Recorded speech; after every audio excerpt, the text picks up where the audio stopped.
December 4వ తారీఖున సాయి ఈశ్వర్ చారి అని ఒక వ్యక్తి పెట్రోల్ పోసుకొని కాల్చుకొని చనిపోయాడు. క్యూ న్యూస్ ఆఫీస్ ముంగట పీర్జాది కూడా తీన్మార్మల్ అన్న ఆఫీస్కి పోయి కిందికి వచ్చి చనిపోయాడు. సో దీనికి సంబంధించి చాలామంది రకరకాలుగా వార్తలు వేసిండ్రు. మా యూట్యూబ్ ఛానల్ జర్నలిస్టులు కూడా, తెలంగాణ డిజిటల్ మీడియా అసోసియేషన్లో ఉన్న యూట్యూబ్ ఛానల్ జర్నలిస్టులు కూడా వార్తలు వేసిండ్రు. ఆరోపణలు చేయడం అనేది కామన్. దానికి సమాధానం చెప్పుకోవాలి ప్రతి ఒక్కరు. దీనిలో భాగంగా చాలామందికి డౌట్లు వచ్చినాయి. డౌట్ నెంబర్ 1 ఏంటంటే సాయి ఈశ్వరాచారి అనేటైనా బీసీ ఉద్యమం చేసిండా చేయలేదా, ఇది తీన్మార్మల్ అన్న కల్పితమా అనేది ఇది నెంబర్ 1 డౌట్ వచ్చింది. నెంబర్ 2 ఏంటంటే మనకు చాలామంది తీన్మార్మల్ అన్ననే చాలా సామెతలు చెప్తాడు. సో నేను కూడా ఒక సామెత చెప్తాను, ఏడ్చే మొగని నమ్మద్దంటారు. సో అట్లనే ఎవరు ఏడవలే, తీన్మార్మల్ అన్న ఒక్కడే దొంగేడుపులు లంగేడుపులు ఏడిచిండు అక్కడ మరి. సో దాన్ని కూడా చాలామంది డౌట్ పడ్డారు. అలాగే ఆయన ఒక విజువల్ చూపిస్తూ ఉన్నాడు, తీన్మార్మల్ అన్నకు దండం పెట్టిన విజువల్ ఏదో చూపిస్తూ ఉన్నాడు. అదొక్కటే. ఆయన లోపలికి ఎప్పుడు వచ్చిండు, ఎన్ని గంటలు ఉన్నాడు, లోపల ఏం మాట్లాడిండు, మరి ఈ యొక్క సీసీటీవీ ఫుటేజ్ ఎక్కడ పోయింది, మరి నిజంగానే ఆయన బీసీ ఉద్యమం చేసిండు చనిపోయినా తీన్మార్మల్ అన్నతో ఏమన్నా ఇష్యూ అయిందా? ఇంకొకటి ఏం జరిగిందంటే తీన్మార్మల్ అన్న ఈ యొక్క ఎవరైతే చనిపోయిన వ్యక్తి ఉన్నాడో ఆ వ్యక్తి భార్య యొక్క ఆడియో ఫుటేజ్ కూడా బయటకు వచ్చింది. దాంట్లో క్లియర్గా స్పష్టంగా, చాలా స్పష్టంగా క్లియర్గా ఆవిడ ఏం చెప్పిందంటే, మాకు 20,000 రూపాయలు ఇచ్చి ఇన్స్టాగ్రాములో ఆ వీడియో పోస్ట్ చేయడం వల్ల కొంత అవమానం అనిపించింది, మా చుట్టాలు అవమాన పెట్టిర్రు అన్నారు. అంటే క్లియర్గా అక్కడ ఏం అర్థమవుతుందంటే ఈ చావుకు తీన్మార్మల్ అన్నకు ఏదో సంబంధం ఉన్నదా అనేది ఖచ్చితంగా నాకు కూడా అనుమానం అనిపిస్తూ ఉన్నది. అందరికీ, మా యూట్యూబ్ మిత్రులకు, సోదరిమణులకు అందరికీ కూడా అదే అనిపించింది. యూట్యూబ్ జర్నలిస్టులకు నాకు కూడా అదే అనిపిస్తూ ఉన్నది. నిజంగానే నీకు చిత్తశుద్ధి అంటే పోయిండు, ఎవరు ఇవ్వలే, ఏ బీసీ సంఘం లీడర్ కూడా ఎవరు కూడా పోయి 1 రూపాయి ఇవ్వలేదు, గవర్నమెంట్ కూడా ఏం అనౌన్స్ చేయలేదు. కానీ ఈయన మాత్రం ఇంకా 3 వద్దులో కాకముందే ఇమీడియట్లీ పోయిండు, 15 లక్షల రూపాయలు అనౌన్స్ చేసిండు. ఇది కూడా అనుమానాలకు దారితీస్తూ ఉన్నది. అంటే తీన్మార్మల్ అన్న మీద ఇది ఎక్కడైతే నా మీద వస్తుందో, తలకాయ నొప్పి వస్తుందో, ముందైతే పైసలు ఇద్దామనే ఉద్దేశంతో ఇచ్చిండు. సో బాధితులకు ఆయన పైసలు ఇచ్చుకొని, కోట్ల రూపాయలు ఇచ్చుకొని, ఆయన దొంగ సంపాదన సంపాదించని, లంగ సంపాదన సంపాదించని మాకు సంబంధం లేని సబ్జెక్టు. కానీ ఇక్కడ ఏంటంటే మరి చాలా ఉన్నాయి. నిజంగానే అతను బీసీ ఉద్యమం కోసం చనిపోయాడని ఈయన క్రెడిట్ తీసుకోవడానికి, ఈయన తప్పించుకోవడానికి ఏమైనా చేస్తూ ఉన్నాడా? తప్పించుకోవడానికి చేసి మళ్ళీ మీదికెళ్ళి ఏం చేసిందంటే, ఇక్కడ ఒక బిగ్ టీవీ ఛానల్ ఉన్నది, ఆయన మీద చాలా అరిచిండు, నీది రెడ్డి ఛానల్, నీది అగ్రవర్ణ ఛానలు, నువ్వు అది ఇది, నువ్వు రేవంత్ రెడ్డి ఇది నువ్వు అది దాగు ఇది దాగని రకరకాలుగా మాట్లాడిండు. అటువంటి వ్యక్తి బిగ్ టీవీ మీద కనీసం కంప్లైంట్ చేయలే.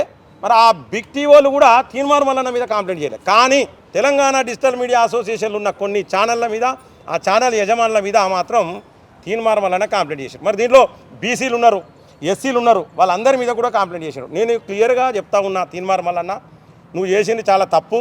బీసీ జర్నలిస్టుల మీద, ఎస్సీ జర్నలిస్టుల మీద కూడా నువ్వు కేసులు పెట్టేందుకు పోయి కంప్లైంట్ ఇచ్చినావు, దీన్ని ఉపసంహరించుకో.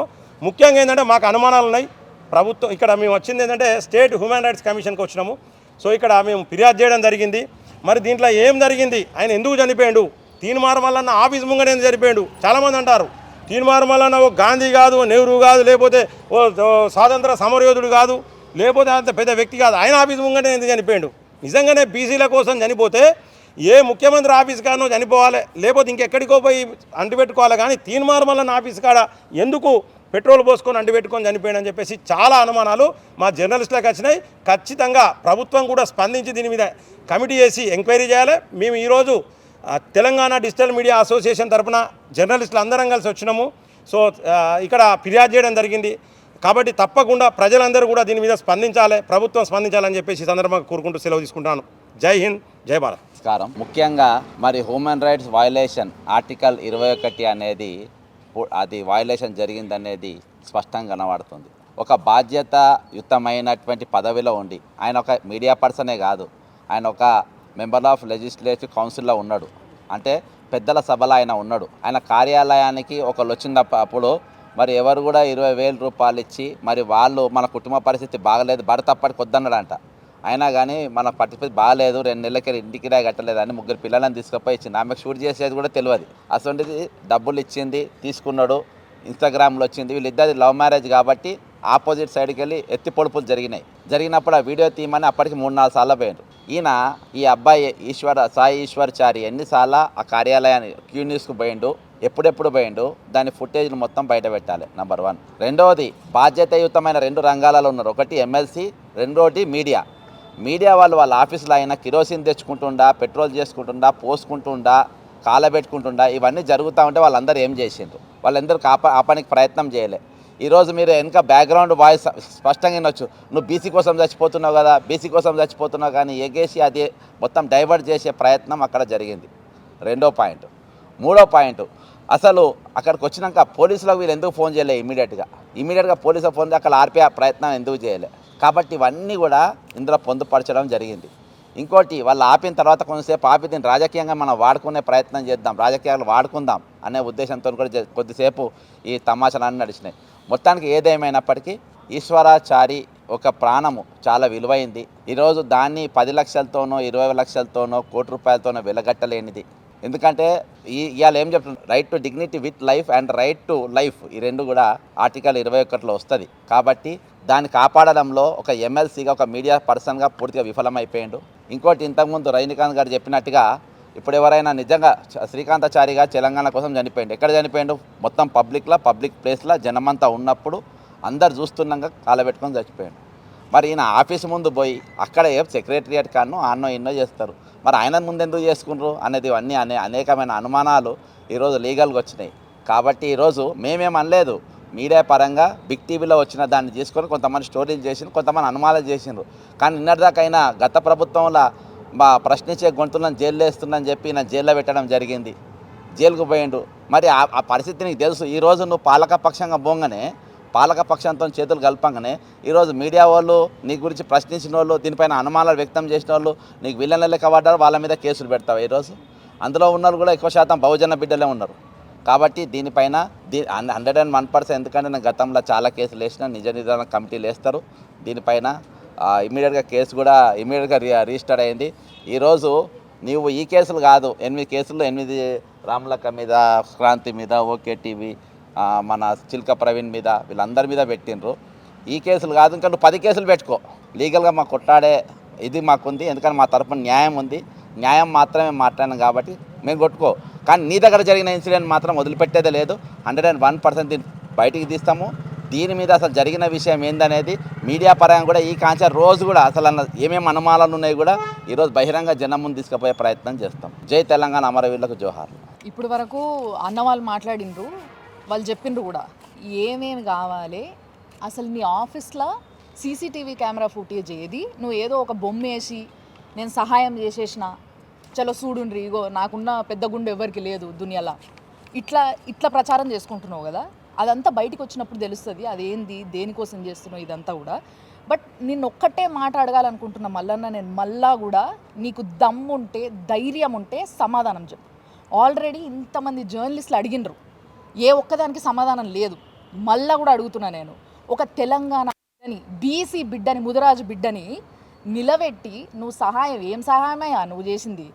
20,000 సహాయం అంటున్నావు, సరే చేసినావు సహాయం, నిలబెట్టి మీదికెళ్ళి తెలంగాణలో ఆడబిడ్డ మన అంటే అన్న కాలు మొక్కుతుందా? ఏడ మొక్కుతుంది? అంటే రజాకారులు నెత్తికెక్కి కూర్చుంటారా? నీకు బలిసింది బాగా నీకు, అందుకోసం నువ్వు ఇట్లా చేస్తున్నావు. ఏ ఒక్కదానికి సమాధానం నువ్వు బయటకు వచ్చి చెప్పగలిగితే ఆ రోజు చేస్తా నీ పని, చెప్తున్నా నేను. ఇప్పుడు వరకు ఎన్ని ప్రశ్నలు అడిగినా, ఒకరోజు ఇంటర్వ్యూ పెట్టి అడిగినా, ఒక్కదానికి సమాధానం చక్కగా చెప్పలేవు. మొన్నొక రోజు రజాకారులు అంత గొప్పలో వాళ్ళు లేడు అసలు దునియాలో అన్నట్టు మాట్లాడినావు, ఆ రోజు అడిగినా దానికి సమాధానం చెప్పలేవు. ఇప్పుడు ఈ బిడ్డ చనిపోయిండు, ఏంది మరి ఆ పిల్లగతి ఏంది, దాని గురించి అసలు ఏం జరిగింది, నీ ఆఫీస్ ముందు ఎందుకు వచ్చి చచ్చిపోయిండు అనే దానికి సమాధానం లేదు. మీదికెళ్ళి కేసులు పెడతావు నువ్వు. కేసులు ఏం భయపడతారనుకుంటున్నావు అందరు నీకు? ఇంకొకసారి మళ్ళా చెప్తున్నా, పిచ్చి పిచ్చి కథలు చేయకు. బీసీ పోరాటం చేస్తే చిత్తశుద్ధితో చేయి, అందరం నిలబడతాం వెనకాల. మేమందరం కూడా బీసీలం ఉన్నాం. ఇలా బీసీల కోసం నువ్వు పోరాటం చేస్తే నీ వెనక ఫస్ట్ నిలబడేది నేను, లేకపోతే చేసేటందుకు వేరేళ్ళు వస్తారు. నువ్వు అవసరం కూడా లేదు, నువ్వేదో ఉద్ధరిస్తున్నావు అనుకుంటున్నావేమో. దాన్ని చిత్తశుద్ధి లేని నీ బీసీ పోరాటం ఎవ్వడికి పనికిరాదు. నేను అడిగినా కూడా నిన్ను దీని అన్నిటికీ సమాధానం చెప్పగలిగితే చెప్పు, లేదా నేను నీ ఆఫీస్కి వస్తా, కెమెరా పెడతా, అప్పుడైనా చెప్పు. మిత్రులందరికీ థ్యాంక్ యూ. నిజంగా ఇంతమంది సపోర్ట్ చేయడానికి ఈరోజు వీడికి వచ్చిండ్రు కాబట్టి. దీంట్లో ఏ ఒక్కదానికి ఇంతమంది అడుగుతున్నారు కదా, ఇంతమంది ప్రశ్నలకి ఏ ఒక్కదానికి సమాధానం నువ్వు చెప్పినా కూడా ఒప్పుకుంటానే అండి. ఈరోజు తెలంగాణ డిజిటల్ మీడియా అసోసియేషన్ తరపున పెద్దలు మా అధ్యక్షులు పుప్పాల రజనీకాంత్ గారి ఆధ్వర్యంలో, బక్కా జడ్సన్ గారి ఆధ్వర్యంలో, మా మీడియా మిత్రులు అందరి ఆధ్వర్యంలో కూడా ఈరోజు ఎన్హెచ్ఆర్సీకి కంప్లైంట్ ఇవ్వడానికి రావడం జరిగింది. ఎప్పుడైతే మల్లన్న గత ప్రభుత్వ హయాంలో అరెస్ట్ అయినాడో ఆ రోజు మేమందరం ప్రశ్నించినాం. మేమందరం మల్లన్న గొంతుకలుగా మారి ప్రశ్నించకపోయి ఉంటే ఇప్పటికి కూడా ఇంకా చిప్పకూడు జైల్లో కూర్చొని తినేటోడేమో. సో ఎట్లా అంటే తిన్నింటి వాసాలు లెక్క పెడతామంటాం కదా, ఆ టైప్లో అయిపోయింది పరిస్థితి. ఆయన ఎన్ని ప్రశ్నలైనా ఎంతమందికైనా వేయచ్చు, రెడ్లకు వేయచ్చు, లేకపోతే ఇంకేదైనా వేయచ్చు, బీసీనాథం పేరుతో ఇంకేమన్నా వేయచ్చు. అతని మీద కేసులు పెట్టద్దు, అతను బ్లాక్మెయిల్ చేసిన కేసులు పెట్టద్దు, కంట్రీ డిలేటోర్ దగ్గర మాట్లాడిన కేసులు పెట్టద్దు, ఎవరి దగ్గర పైసలు తీసుకున్న కేసులు పెట్టద్దు. ఆఖరికి నిరుద్యోగుల సమస్యల్ని నేను పరిష్కరిస్తామని చెప్పి ఎమ్మెల్సీ అయిన తర్వాత ఒక్క నిరుద్యోగ సమస్య గురించి కూడా మాట్లాడకుండా కేవలం బీసీనాథం గురించే ప్రతిసారి మాట్లాడి ఇప్పుడు సాయి చారి గారి హత్యను, ఆత్మహత్యను అతని అకౌంట్లో వేసుకొని రాజకీయం రైట్ టు రీకాల్ అని చెప్పి మాట్లాడను, 7200 అని మాట్లాడను. తర్వాత అందరి దగ్గర పైసలు వసూలు చేసి దిక్కు దివాన లేకుండా నీ పార్టీని ఎత్తేసినావు, టికెట్లు ఇస్తాను ఆశ పెట్టి. ఆ తర్వాత ఇప్పుడు మళ్ళీ తెలంగాణ రాజ్యాధికార పార్టీ అంటున్నావు. ఇన్ని రోజులు మాట్లాడలే ఎందుకంటే యూట్యూబ్లో పెద్ద దిక్కుగా ట్రెండ్ సెట్ చేసినోడు నువ్వు. అంటే మల్లన్న తర్వాతనే అందరూ కూడా మార్నింగ్ న్యూస్లు స్టార్ట్ చేయడం, ఏ మాట మాట చెప్పుకోవాలి, ఇవన్నీ ఉన్నాయి. ఎందుకులే అని ఊరుకుంటుంటే ఇంకా రెచ్చిపోతూ ఉన్నారు మీరు, మాట్లాడితే క్యాస్ట్ డిస్క్రిమినేషన్ తీసుకొచ్చి క్యాస్ట్ని పట్టుకొని ఇది అది అనుకుంటూ మాట్లాడుతూ ఉన్నారు. నీ దుండగులతో అడ్డమైన కమెంట్లు పెట్టేయడము, ఛానళ్ళ మీద రిపోర్ట్లు కొట్టేయడము, ఛానల్ లేకుండా చేస్తామని చెప్పి బెదిరేయడం. ఏం రజాకారువా, లేకపోతే ఎక్కడన్నా పైనుండి ఊడిపడ్డవా? కేసీఆర్ గారే లేకపోతే ఇప్పుడున్నటువంటి రేవంత్ రెడ్డి మేము వేస్తున్నటువంటి ప్రశ్నలకు మా మీద ఎన్నో కేసులు పెట్టినా ఇప్పటి వరకు ఏం చేయలేకపోయినారు. ఎవరివి నువ్వు? ఏడికెళ్ళి వచ్చినావు నువ్వెవరివి మా మీద కేసులు పెట్టడానికి? నీకు నిజంగా దమ్ముంటే అందరు అడిగినటువంటి ప్రశ్నలకు సమాధానం చెప్పు. ఓన్లీ మాట్లాడితే డిబేట్లల్లో నా ఫోటోకి వచ్చి దండం పెట్టిండు, ఇగో చూడండి, ఇగో ఈ విజువల్ చూడండి అని చెప్పి దండం పెట్టిన ఫోటో తప్ప ఇంకేమన్నా విజువల్స్ చూపిస్తున్నావు? నీ అట్లీస్ట్ నీ క్యూ న్యూస్లోనన్నా రిలీజ్ చేసిండ్రా? అసలు అతను పెట్రోల్ డబ్బా పట్టుకొని వచ్చిండా, అగ్గిపెట్ట పట్టుకొని వచ్చిండా, ఎట్లా ఎంటర్ అయ్యిండు, ఏడికెళ్ళి ఎంటర్ అయ్యిండు? బిల్డింగ్ దగ్గర సీసీటీవీ ఫుటేజ్లు ఉంటాయి కదా, రోడ్డు మీద సీసీటీవీ ఫుటేజ్లు ఉంటాయి కదా, పోలీసులు ఎందుకు బయట పెడతలేరు? మళ్ళీ నా క్యూ న్యూస్ ఆఫీస్లో ఎందుకు రిలీజ్ చేస్తలేరు? ఇవన్నీ అడుగుతుంటే నీకు మండుతుందా? మేకపోతు గాంభీర్యమా? 10 మందిని వేసుకొని బయట ఎక్కడ తిరగలేవు, 10 మంది లేకుండా మళ్ళీ మా మీద కేసులు పెట్టడానికి రెడీ అయ్యాను. వీటన్నిటికి కూడా ఆన్సర్ చెప్పే దమ్ము ఉంటే ఆన్సర్ చెప్పు, లేకపోతే పార్టీని మూసేసుకో, లేకపోతే నీ ఛానల్ కూడా బంద్ చేసుకో. ఎందుకంటే ఇప్పటికే తెలంగాణలో నిన్ను ఎవ్వరు నమ్మట్లే, బీసీలు కూడా నమ్మట్లే. ఒక్కసారి చూడు, నీ మార్నింగ్ న్యూస్ లైవ్లో కమెంట్స్ చూడు, తర్వాత నువ్వు ప్రెస్ మీట్లు పెట్టినప్పుడు కమెంట్స్ చూడండి, మీ ఛానళ్ళ కింద ఏం కమెంట్లు వస్తున్నాయో చూడండి. బ్యాచ్ మొత్తం ఏదో బ్లాక్మెయిల్ బ్యాచ్ తయారైనారు జిందగీలో ఇక్కడ మొత్తం తెలంగాణలో. కానీ క్రెడిబిలిటీ ఉందా లేదా మల్లన్న సంగతి అందరు మర్చిపోయినారా? ఏదో కొంతమంది 10 మందిని పెట్టుకొని బెదిరిస్తే అయిపోతుంది అనుకోకు. నీకు దమ్ము ఉంటే అందరు అడిగినటువంటి ప్రశ్నలకు సమాధానం చెప్తావని చెప్పి ఆశిస్తూ రైట్. ముఖ్యంగా వీడికి అందరం ఇట్లా వచ్చి ఎన్హెచ్ఆర్సీలో రిపోర్ట్ ఇవ్వడానికి, కేసు పెట్టడానికి కారణం ఏంటంటే రమ్యకృష్ణ గారి మీద, ఇటు చిలుక ప్రవీణ్ గారి మీద, అందరూ ఆల్మోస్ట్ ఆల్, ఇంకా ఒకే టీవీ మీద, కొన్ని ఛానళ్ళ మీద టార్గెటివ్గా తను తీసుకుందేమో బీసీ నినాదం, పెట్టిందేమో కేసులు అన్నిటి కూడా బహుజనుల మీద కేసులు పెట్టింది. సో ఇక్కడనే మనకు స్పష్టమవుతా ఉన్నది, మల్లన్న అనేటటువంటి వ్యక్తి తన స్వార్థపూరిత రాజకీయాల కోసం చేస్తుండా, లేకపోతే బీసీ నినాదాన్ని బతికించడం కోసం చేస్తున్నాను అన్నది నెంబర్ 1 పాయింట్. నెంబర్ 2 ఏంటంటే కేసు పెట్టిన వాళ్ళు కూడా కింద ఆల్మోస్ట్ ఆల్ అన్నీ కూడా ఒక పోస్టర్లు రెడీ చేసి అన్నీ వాళ్ళ ఛానళ్ళ నుంచి వదిలేసారు. ఆ పోస్టర్లలో ఎక్కడ కూడా బీసీ బిడ్డలు కేసు పెట్టిరు అని పెట్టి మెన్షన్ చేస్తూ ఉన్నాడు. అక్కడ ఉన్నదంతా కూడా తన పార్టీ అయినటువంటి వ్యక్తులే కేసులు పెట్టారు. ఎందుకు అంటే తననన్నందుకు గానుగా వీళ్ళు పోయి అందరూ కేసులు పెట్టారు. సో అక్కడ అన్నది ఏంది అని అంటే క్లియర్గా అక్కడ ఉన్నటువంటి సన్నివేశం ఏం జరిగింది, సాయిశ్వరాచార్య అనేటటువంటి వ్యక్తి ఎందుకు వచ్చండి ఆఫీస్కి, వచ్చిన తర్వాత దండం ఎందుకు పెట్టిండు, తన ఆ దండాన్ని కూడా ఎక్స్ప్లెనేషన్ ఏ విధంగా చేస్తాడు, అన్నా నువ్వైతేనే పక్కా మాకు న్యాయం చేస్తావన్నా అని ఈయన ఎక్స్ప్లెయిన్ చేస్తాడు. వద్దురా నాయన మా వీడియో డిలీట్ చేయి, మీ వాళ్ళు ఇంతగానం వచ్చినా కూడా ఎన్నిసార్లు వచ్చినా చేస్తలేడు అని ఆయన పెట్టి ఉంటాడు. సో ఈ రకంగా అనుమానాలు అయితే మాకున్నాయి. అసలు ఏం జరిగింది, సాయిశ్వరాచారి ఎందుకు వచ్చిండు, వచ్చిన తర్వాత అక్కడ లోపల ఎవరితోటి మాట్లాడినప్పుడు ఆయన తిట్టిర్రా, కొడతామన్నారా, బెదిరించిర్రా, ఏం చేసారు, ఆయన ఎందుకు చనిపోవాల్సి వచ్చింది, ఈ అంశాన్ని చెప్పవలసినటువంటి బాధ్యత తన మీద ఉన్నది. అండ్ రజనీకాంత్ గారు ఇందాక చెప్పారు క్లియర్గా, ఏడ్చే మొగుని నమ్మొద్దు అని. దొంగ ఏడుపులు, అవన్నీ కూడా దొంగ ఏడుపులు, కంట్లకెంచి నీటి సుక్క రాదు, అన్ని దొంగేడుపులు ఏడ్చుకుంటా ఇవాళ ఉద్యమాన్ని మొత్తం శివరాజకీయాలతోటి తను డైవర్ట్ చేస్తూ తన పబ్బం గడుపుకోవడం కోసమే బీసీ నినాదాన్ని వాడుతూ ఉన్నాడు. గతంలో మీరు మొదటి నుంచి చూసుకున్నా కూడా ఏ నినాదమైనా చూసినా ఆర్టీఆర్ అన్నాడు, తర్వాత దళితులను పైకి తీసుకొస్తా అని చెప్పేసి ఓ దళిత ముసుగు కప్పుకున్నాడు. దాని తర్వాత 7200 ఇంకా ఇట్లా చెప్తూ పోతే కోదండరాం సార్ పార్టీ కాన్సెల్లి విశారదన్ మహారాజ్ దాకా, మొన్న కాంగ్రెస్ పార్టీ దాకా ఇట్లా పూటకో పార్టీ పూటకో వేషం కట్టుకుంటూ పబ్బం గడిపే వ్యక్తివి నువ్వు. ఇలా బీసీ సమాజం కూడా నిన్ను నమ్మేటట్టు లేదు. తస్మాత్ జాగ్రత్త మల్లన్న. ఇటువంటి కేసులు కనుక నువ్వు పెట్టాలని చూస్తే ఇంతకు 100 రెట్లు మేము తిరగబడతాం. ఖచ్చితంగా నీకు మంచి సమాధానమే చెప్తాం. నువ్వు మళ్ళీ నోరు మెదపకుంటుంటుంది. ఇక దయచేసి నువ్వు జాగ్రత్త పడాల్సినటువంటి సమయం అయితే వచ్చింది. ఇక నీ బిస్తర్ సర్దుకోవాల్సిందే ఖచ్చితంగా. ఇది మాత్రం నేను గట్టిగా చెప్పదలుచుకున్నా. Right, thank you. Human rights commission వేదికగా మేము చెప్పదలుచుకున్నది ఏంటంటే, మిస్టర్ తీన్మార్ మల్లన్న, నువ్వు ఒక జర్నలిస్ట్గా ఉండి ఒక రాజకీయ నాయకుడు అయ్యావు. మేమందరం చాలా సంతోషించాం. ఎందుకు అనంటే, మనిషి ఎదగడం అనేటటువంటి దాన్ని జర్నలిజం ప్రోత్సహిస్తుంది. జనం కోసం నిలబడడం అనేటటువంటి దాన్ని జర్నలిజం ప్రోత్సహిస్తుంది. కాబట్టి నువ్వు ఆ స్థాయికి ఎదగడానికి కారణం జర్నలిస్టులే. ఇంకా చెప్పాలంటే అందరము కలిసి నువ్వు ఎన్ని లత్తుకోరు పనులు చేసినా మాకు ప్రతి ఒక్కటి తెలిసినా మేము ఎందుకు నిన్ను ఎంకరేజ్ చేశాము అనంటే, ఒక జర్నలిస్ట్గా ఒక రాజకీయ నాయకుడిగా ఎదిగితే జర్నలిస్టులో ఉన్నటువంటి కష్టాలు తెలిస్తే, ప్రజల్లో తిరిగావు కాబట్టి ప్రజల కష్టాలు నీకు తెలుస్తాయి. కాబట్టి ఒక ఉద్యమంలోకి నువ్వు వెళ్ళావు కాబట్టి అక్కడ ఉన్నటువంటి బీసీ బిడ్డలకి న్యాయం చేస్తావు, చదువుకున్నోడివి అని చెప్పేసి మేము నీకు సపోర్ట్ చేయడం అనేటటువంటిది జరిగింది. ఇప్పుడు నువ్వు రాజకీయ పార్టీ పెట్టినావు కదా, రాజకీయ పార్టీ పెట్టిన తర్వాత కూడా నువ్వు ఒక జర్నలిస్ట్ అని మర్చిపోయి నువ్వు పంక్తు రాజకీయ నాయకుడిలాగా బిహేవ్ చేస్తున్నావు. అప్పుడు మేమేం చేయాలా మల్లన్న? పంక్తు జర్నలిస్టులాగానే బిహేవ్ చేస్తాం. అర్థమైందా? గుర్తుపెట్టుకో, media can break history, versus media make history break history. మర్చిపోవద్దు, చరిత్రని రాస్తాం. అలాగే నీలాంటి వాళ్ళు దరిద్రపు చరిత్రలు కనుక రాయాలనుకుంటే కూలదోస్తాం. ఇది మాత్రం గుర్తుపెట్టుకో. ఈ రోజు వరకు ఏ ఉద్యమం నడిచినా, ఆది నుంచి ఈ రోజు వరకు కూడా ఏ ఉద్యమం నడిచినా, ఏ రాజకీయ నాయకుడు ఎదిగినా కారణం మీడియా, కారణం జర్నలిస్టులు. వాళ్ళ యొక్క కోణం నుంచి నువ్వు పని చేసావా అంటే, జర్నలిస్ట్ ఎప్పుడు కూడా ప్రజా కోణం నుంచి, సామాజిక కోణం నుంచే పనిచేస్తాడు.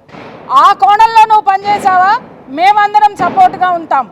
కోణం తప్పి నువ్వు నీ వైపు నుంచి నువ్వు చూపించినావనుకో, ఇక్కడ చూసినావా, ఇవి గన్నులు అంటారు. ఏమంటారు వీటిల్ని? ఏంగా మైక్ గన్నులు అంటాం మేము, మైకులు అన్న వాటిల్ని. ఆ గన్నులు తిరిగి నీకు ఎక్కువ పెడితే తలిగిలేటటువంటి బుల్లెట్లకి భూస్థాపితం అవ్వాల్సి వస్తుంది. ఆడపిల్లల మీద కేసు పెడతావా? నువ్వు ఒక ఆడపిల్ల చేత కాలు మొక్కించుకొని భ్రష్టు పట్టించి ఒక సంసారాన్ని నాశనం చేసేసినావు. అలాగే ఆడపిల్లల మీద కేసు పెట్టినావు. ఇది ఏంటి అని ప్రశ్నించిన మిగిలిన మీడియా మిత్రులందరి మీద, సోదరులందరి మీద కేసులు పెట్టినావు. ఎన్ని పెడతారు మీరు? ఎన్ని పెడతారు? మాట్లాడుతూ అంటావు కదా, నా బొచ్చు పీకుతారని చెప్పేసి పీకి చూపిస్తారు. నీకు జనం పీకరేమో, ఎందుకనంటే నువ్వు జనానికి నాయకుడు అని చెప్పి అమాయకులు నమ్ముతున్నారేమో. నీది మొత్తం పీకి ఎలా చూపించాలో జర్నలిస్టులకి తెలుసు, మీడియాకి అంతకంటే బాగా తెలుసు. నువ్వు మొదలు పెట్టావు, మేము కంప్లీట్ చేస్తాం. Thank you. తెలంగాణ ప్రజలందరికీ ముందుగా జై తెలంగాణ, జై Bhim. TDMA Telangana digital media association ఆధ్వర్యంలో ఈ డిజిటల్ మీడియాలో పనిచేస్తున్న జర్నలిస్టుల మీద తీన్మార్ మల్లన్న ప్రశ్నించినందుకు కేసులు నమోదు చేసిండు ఒక 5 డిస్టిక్లలో. అది ఎందుకు నమోదు చేసిండంటే, మేము బాధితుల పక్షాన ఉన్నాం. నీ ఆఫీస్కి వచ్చి ఏ కోణంలో ఎందుచేత ఒక బీసీ బిడ్డ సాయి ఈశ్వరాచారి మరణించిండని మేము బాధితుడి కుటుంబ పక్షాన నిలబడి ప్రశ్నించినందుకు మా మీద కేసు పెట్టిండు. ఎవడన్నా బుద్ధిగాల్లోడు పెడతారా ఇట్లా కేసు? నేను లంగాన్ లేదు, దొంగని లేదు, నువ్వే కత్తులతోటి పొడిచినావని కూడా అనలేదు. మేమేమన్నాం? ఆయన నీ ఆఫీస్కి ఎందుకు వచ్చిండు? ఆయన భార్య ఆఫీస్కి వస్తే 20,000 ఇచ్చి ఆ వీడియోని ఇన్స్టాగ్రామ్లో కావచ్చు, నీ యూట్యూబ్లో కావచ్చు ఎందుకు వేసుకున్నావు? సరే, తన భార్య వచ్చి వెళ్ళినాక ఆ వీడియోని వేసినాక ఆ ఇంట్లో వాళ్ళు మా పరువు పోయిందని ఆ చుట్టుపక్కల వాళ్ళు అనడం వల్ల తన భర్తకు చెప్పి ఆ వీడియో డిలీట్ చేయించే ప్రయత్నం చేయని తన భర్తను నీ ఆఫీస్కి పంపితే వారం రోజుల పాటు తన భర్తను తిప్పించుకొని ఆఖరికి ఆయనను ఏదో బీసీ మూమెంట్లో ఆయన ఉన్నట్టు చిత్రీకరించి ఆయనను మానసికంగా రెచ్చగొట్టి ఎమోషనల్గా ట్రాప్ చేసి ఆయనకై ఆయన ఆత్మహత్య చేసుకొని చనిపోవడానికి నువ్వు కారణమైనది మా అనుమానం. ఈ ప్రజాస్వామ్యంలో ఆ ప్రాణం ఎందుకు పోయిందని మేము అడగకూడదా? ఆయన ఎందుకు ప్రాణం తీసుకున్నాడని మేము అడగకూడదా? ఇది అడిగితే నువ్వు మా మీద కేసులు పెడతావా? ఈరోజు మళ్ళీ అంటున్నాం, ఈ మీడియా సమూహంగా డిజిటల్ మీడియా అసోసియేషన్లో ఉన్న జర్నలిస్టు సభ్యులుగా ఒకటి అడుగుతున్నాం. 3 పిల్లలకు తండ్రి లేకుండా చేసినావు దుర్మార్గుడా, ఓ భార్యకు భర్త లేకుండా చేసినావు దుర్మార్గుడా. దాన్ని అడిగినందుకు ఈరోజు మా మీద కేసులు పెడుతున్నావు దుర్మార్గుడా. నువ్వు ఎక్కడి నుండి పోయినావు? ఇదే గుంపు నుండి పోయినావు కదా శాసన మండలికి. ఆ రోజు ఏమన్నావు? మీడియాని టచ్ చేస్తారా? మీడియాని టచ్ చేస్తే దుమ్ము రేపుతా అన్నావు. ఈరోజు అదే మీడియాను ముట్టుకున్నావు. నేను మళ్ళీ అంటున్నా, ఇంతమంది మీద, ఇక్కడ రాములమ్మ గారి మీద కావచ్చు, ఇక్కడ ఈ మేడం మీద కావచ్చు, క్రాంతి మీద కావచ్చు, నా మీద, అదేవిధంగా మా గిరీష్ దారముని, అదే న్యూస్ లైన్ శంకర్, ఇవన్నిటి మీద కేసులు పెట్టినావు. నువ్వు ఏం చేయదలుచుకున్నావు? ఏం చేస్తావు? మళ్ళీ చెప్తున్నా, నువ్వు 15 లక్షలు ఇచ్చి ఆ హత్యను కప్పిపుచ్చుతామనుకుంటే ఆ హత్య కనుమరుగు కాదు. ఆయన డ్రైవర్, 42% రిజర్వేషన్కు సంబంధించి పాపం ఆయనకు తెలియదు. నీకు ఏమంటాను? నా ఫోటోకు దండం పెట్టుకొని పోయిన అంటాను. పాపం ఆయన మానసిక స్థితి బాగలేదు, ఆయన అడుగులు తడబడుతున్నాయి. మీరు మళ్ళీ ఒకసారి చూడండి, వేసిందే 8 సెకండ్ల వీడియో. ఆ 8 సెకండ్ల వీడియోలో ఆయన అడుగులు తడబడుతున్నాయి. ఆయన తాగొచ్చిండా, తాగి రాలేదా, లేకపోతే మీరే తాగిపిచ్చిండ్లా, ఆయనను మైకంలో ముంచిండ్లా, ఆయనను మైకంలో మునిగిన తర్వాత మీరు ఏమెక్కిచ్చిండ్లు, ఆయనకు ఏమి చేయాలని చెప్పిండ్లు, తీరా ఆయన ఆత్మహత్యకు పాల్పడతా అంటే మీరు పోయి ఆయనకు ఏమి ఇంకా రెచ్చగొట్టే ప్రయత్నం చేస్తున్నారు. ఇవన్నీ బయటికి రావద్దా? ఇవి అడిగితే తప్ప. 100% 42% సంబంధించి అది జరగవలసిందే. దొంగ, నువ్వు కాంగ్రెస్ నుండి టికెట్ తీసుకొని గెలిచి మళ్ళీ బయటికి వచ్చినట్టు నటిస్తాను. నువ్వు రేవంత్ రెడ్డికి చీకటి స్నేహితుడివి, నువ్వు రహస్య స్నేహితుడివి. అది ఎక్కడ బయటపడ్డది? 6 ఛానళ్ళ మీద కేసు పెట్టినావు దొంగ. మమ్మల్ని ఏం తిట్టలేను, కేసులే పెట్టినావు. కానీ ఇదే బిగ్ టీవీకి సంబంధించిన విజయ్ కుమార్ రెడ్డిని ఎన్ని దుర్భాషలు ఆడినావు. విజయ్ కుమార్ రెడ్డి నీ మీద పరువు నష్టం దావయ్యాడు, నువ్వు తిరిగి విజయ్ కుమార్ రెడ్డి మీద పరువు నష్టం దావయ్యావు, కానీ మా మీద కేసులు పెడతావు. దీన్ని బట్టి అర్థమవుతలేదు దొంగ, నువ్వు 100% ఈ తెలంగాణకు ద్రోహివే, పచ్చి లంగవు నువ్వు. అనేక మంది ప్రాణాలు తీయడానికే నువ్వు ఈ 42% రిజర్వేషన్ అనే ఓ భాగోతాన్ని కట్టావు. నేను మరొకసారి చెప్తున్నా, 42% రిజర్వేషన్ రావాలంటే ప్రాణాలు తీసుకోవాలా? మరి అట్లా ప్రాణాలు తీసుకోవాలంటే మొదటి ప్రాణం నువ్వే తీసుకోపోయినావు. నీకు పెట్రోల్ డబ్బా దొరకలేదా? నీకు అగ్గిపెట్టి దొరకలేదా? నీ ఆఫీస్ వాళ్ళు ఆత్మహత్యలు చేసుకోరా? బయట నుంచి సహాయం కోసం వచ్చిన వాళ్ళు నీ ఆఫీస్ ముందట ఆత్మహత్యలు చేసుకోవాలా? ఇది ఎక్కడి పద్ధతి? విశారదన్ మహారాజ్ గారిని, చిరంజీవులు గారిని, ఆయన మన జస్టిస్ ఈశ్వరయ్య గారిని, వాళ్ళు గ్రామాన ప్రతి జిల్లా తిరుక్కుంటా ఒక్క ఇటుకే పేర్చి ఇల్లు కట్టినట్టు ఎంత అద్భుతంగా వాళ్ళు ఉద్యమాన్ని నిర్మిస్తున్నారు. ఎస్సీ బీసీ ఎస్టీ అని ఒక జాగ్ పెట్టి 42 రిజర్వేషన్కి సంబంధించి ఎంత అద్భుతంగా వాళ్ళు ఒక ఉద్యమాన్ని కడుతున్నారు. ఉద్యమాన్ని కట్టరాక బ్రోకర్ మాటలతోటి, రోత మాటలతోటి మాట్లాడుకుంటా నేను 42% రిజర్వేషన్ కోసం, సాధన కోసం నేను ఫైట్ చేస్తున్నా అంటావు. ఇదే నని పద్ధతి? నువ్వు ప్రజల్లోకి రావాలి, తిరగాలి. అది పక్కన పెట్టి అన్యం పుణ్యం తెలియని ఒక డ్రైవర్ని ఈరోజు బలికొన్నావు. ఆ కుటుంబానికి పెద్ద దిక్కు కోల్పోయిళ్ళు. కాబట్టి మేమేం చేయదలుచుకున్నాం? మా మీద కేసులు పెడితే మాకేం పోయేది లేదు. నా మీద 14 కేసులు ఉన్నాయి, ఇదో 15 కేసు అవుతుంది. ఏమవుతుంది? మా వాళ్ళు లేరా? ఇట్లా పోతే అట్లా తీసుకొస్తారు. నువ్వు పెట్టేటి అన్ని గాలికి ఎగిరిపోయే కేసులే. కానీ నీ మీద పెట్టాం, నీ షెడ్డు ఊసిపోయే కేసు పెట్టాం నీ మీద. ఇప్పుడు ఈక్కోలేక పీక్కోలేక సత్తావు బిడ్డ. నేను తమాషాలు చెప్తానవా? ఈ ఆడపిల్లల మీద పెడతావరా అవులే కేసులు? ఈ ఆడపిల్లలు ఇంత దూరం రావాలా? నీతోటి చేసిన వాళ్ళు కదా రాములమ్మ గారు, నీతోటి చేసినోండి కదా నేను 10 టీవీలో. కొలీగ్స్ మీద కేసులు పెడతావు నువ్వు అంటే ప్రశ్నించొద్దు. నువ్వేవాడు? నువ్వు యేసు ప్రభువా, గౌతమ బుద్ధునివా, రామునివా? నువ్వు మనిషివే కదా. కాబట్టి తెలంగాణ సమాజానికి తెలవాల్సింది ఏంటంటే, మానసికంగా ట్రాప్ చేస్తాను వీడు. ఆ గత ప్రభుత్వ విషయంలో కూడా మానసికంగా అనేక మందిని ట్రాప్ చేసిండు. ఇప్పుడు 42% అనే రిజర్వేషన్ విషయంలో కూడా మానసికంగా ట్రాప్ చేసి వాళ్ళని ఇట్లా ఆత్మహత్యలకు పురుగొల్పేలా చేస్తున్నాడు. కాబట్టి దీని మీద మేము ఇప్పుడే ఫిర్యాదు ఇచ్చినాం. అదేవిధంగా పోలీస్ స్టేషన్లో కూడా వీటి మీద కేసులు పెట్టబోతాం.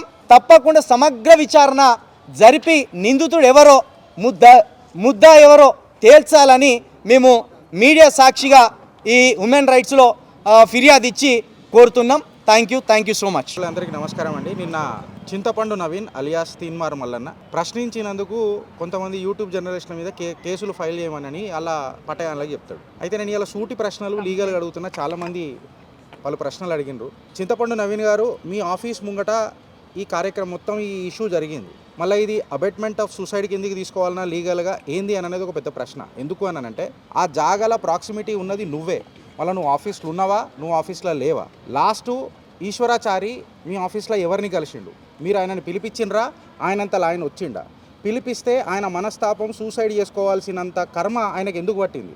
బీసీ ఉద్యమము కేవలము సూసైడ్తోని జరుగుతుందా అంటే ఈడ ఈశ్వరాచారికి అండ్ బీసీలకు 2 అవమానాలు జరిగినాయి. అంటే ఒకటేమో బీసీలను ఒక పావు చేసి వాళ్ళని సూసైడ్ చేయించే అబెట్మెంట్ అయిందా అన్నది ఫస్ట్ ఆరోపణ. రెండోది ఇది లైమ్ లైట్లకు తీసుకొస్తానన్న జర్నలిస్టులని అవమానించడం అని అంటే బీసీలను రెండోసారి గట్టిగా అవమానించుడే అని అనేది రెండో ప్రశ్న. మూడోది అంతగానం పంచాయతీ ఆడ నడుస్తుంటే అకార్డింగ్ టు ది 39 సిఆర్పిసి ప్రకారము సెక్షన్ ప్రకారము I stand corrected with my data, అక్కడ ఉన్న నీ ఆఫీస్ స్టాఫో మళ్ళీ నువ్వో సూసైడ్ చేసుకోవడము నేరమే, సూసైడ్ చేపియడం కూడా ఇంకా పెద్ద నేరమే అది. సో మళ్ళీ ఇది పోలీసులకు ఎందుకు ఇన్ఫామ్ చేయాలి. ఈ ఫైర్కి సోర్స్ ఏడికని వచ్చింది, పోస్ట్ మార్టం రిపోర్ట్ ఏమైంది, ఇప్పటిదాకా దాని మీద చర్చనే జరుగుతలేదు. ఒక ఫైర్ యాక్సిడెంట్ జరిగింది అని అంటే దానికి పోస్ట్ మార్టం రిపోర్ట్ అనేది ప్రొసీజర్స్ అనేది చాలా డిఫరెంట్గా ఉంటాయి, ఒక వినూత్నంగా ఉంటాయి. మళ్ళీ దాన్ని ఏమైంది, ఆయన వేసుకున్న డ్రెస్ ఏంది, ఆ వేసుకున్న డ్రెస్సు ఫైర్ని ఫ్లేరప్ చేసిందా, నువ్వు చేసినావా, నువ్వు చేయించినావా అని చెప్పి ఎవరు మాట్లాడతలేరు. నీ ఆఫీస్ దగ్గర జరిగింది కాబట్టి అడుగుతున్నాం. మళ్ళీ దీని మీద పంచాయతీ ఎవరు చేస్తారు. అసలు పోలీసులను కూడా నేను అడుగుతున్నా, ఆ సీన్ని మొత్తం సీల్ చేయాలి. ఇది ఒక అబెట్మెంట్ ఆఫ్ సూసైడ్ కిందకి కన్సిడర్ చేయాలా, అనుమానాస్పదంగా ఆయన మీద కేసు బుక్ చేయాల్సిందే. అఫ్కోర్స్ ఆయన కూడా మంచిగా రావాలని మేము కూడా కోరుకుంటున్నాం. కాకపోతే ఇందులో ప్రధాన నిందితుడు ఎవరు ఉన్నారు అనేది పోలీసు వాళ్ళు పట్టాలి కదా, ఆ సీన్ని మొత్తం సీల్ చేయాలి కదా. ఇన్వెస్టిగేషన్ కాకుండా సీసీ ఫుటేజులు తీయకుండా ఆయన సోఫాలో కూర్చోబెట్టి మాట్లాడు అని అనేది ఇది ఎక్కడో ఒక ఫేవరెటిజం జరుగుతున్నది అని క్లియర్ కట్గా కనిపిస్తున్నది. So I request that concern call మీద కాల్ వేసుకొని ఇట్లాంటివి మాట్లాడుతుంటే జర మాకే రాజ్యాంగబద్ధంగా కొంచెం జర డిఫరెంట్ అనిపిస్తున్నది. సో మేమేమంటున్నామనంటే నువ్వు కూడా కడిగిన ముత్యం లెక్కనే జర బయటికి రావాలా. మళ్ళీ నువ్వు కడిగిన ముత్యంవా లేకపోతే బీసీలను కాలాంతకులు పంపించే కాల నాగువా అనేది ఆ దర్యాప్తు బయటికి రావాలా. సో నేను రెస్పెక్టివ్ ఏజెన్సీస్ని కోరుతున్నా. Last but not the least ఏంటంటే అసలు సీసీటీవీ ఫుటేజ్లు ఈయన ఇవ్వకపోతే బయట దొరకాయా. ఇంకొక గంభీరమైన ఆరోపణలు ఇలా మీడియా జర్నలిస్టులు యూట్యూబ్ జర్నలిస్టులు ఏమని మాట్లాడుతున్నారంటే ఏమన్నా ఎవిడెన్సులు సపరేషన్ చేసే యాక్టివిటీ జరుగుతుందా, ఎవిడెన్సులు ట్యాంపర్ చేసే యాక్టివిటీ జరుగుతుందా, ఇన్ని రోజులు అయిపోయినా యాక్చువల్ ఎవిడెన్సులు బయటికి ఎందుకు వస్తలేవు, నేను కొట్టినట్టు చేస్తా నువ్వు ఏడ్చినట్టు చేయి అనే తత్వం ఏమైనా నడుస్తుందా అనేది లీగల్ క్వశ్చన్స్ ఇవన్నీ ఉన్నాయి. ఫస్ట్ క్వశ్చన్ అసలు ఫస్ట్ ఆఫ్ ఆల్ ఈశ్వరాచార్య ఎందుకు వచ్చాడు, సెకండ్ ఏం మెంటల్ హరాస్మెంట్కి గురైండు, థర్డ్ ఆయన సూసైడ్ చేసుకునేటప్పుడు మీ వాళ్ళు పోలీసు వాళ్ళకి ఎందుకు ఇన్ఫార్మ్ చేయలేదు, ఫోర్త్ సోర్స్ ఏడికైనా వచ్చింది, ఫిఫ్త్ సీన్ ఆఫ్ అఫెన్స్ని సీల్ ఎందుకు చేయలే, సిక్స్త్ అలా భార్య వచ్చి మిమ్మల్ని మాట్లాడినప్పుడు కూడా మీరు ఎందుకు కనికరించలే, last but not the least కంప్లీట్గా ఎవిడెన్స్ ఎందుకు బయటకు వస్తలేదు, అది పెద్ద నేరం అవుతుంది. సీన్ ఆఫ్ అఫెన్స్ ఏదో ఏది సీజ్ చేయాలని అది కూడా స్పష్టంగా చెప్పు. మన ఆ ఏరియా కంప్లీట్గా ఆయన ఆఫీసు గీఫీసు స్టూడియో ఎక్కడ జరిగిందో అక్కడ కంప్లీట్గా అది సీల్ చేయాల్సిందే. And last but not the least ఏంటంటే బీసీలకు న్యాయం జరగలే. ఇన్ఫ్యాక్ట్ చెప్పాలంటే బీసీలకు రెండవసారి ఈశ్వరాచారి సూసైడ్ చేసుకున్నట్టు అయింది. ఇది ఒక దురదృష్టపు ఘటన.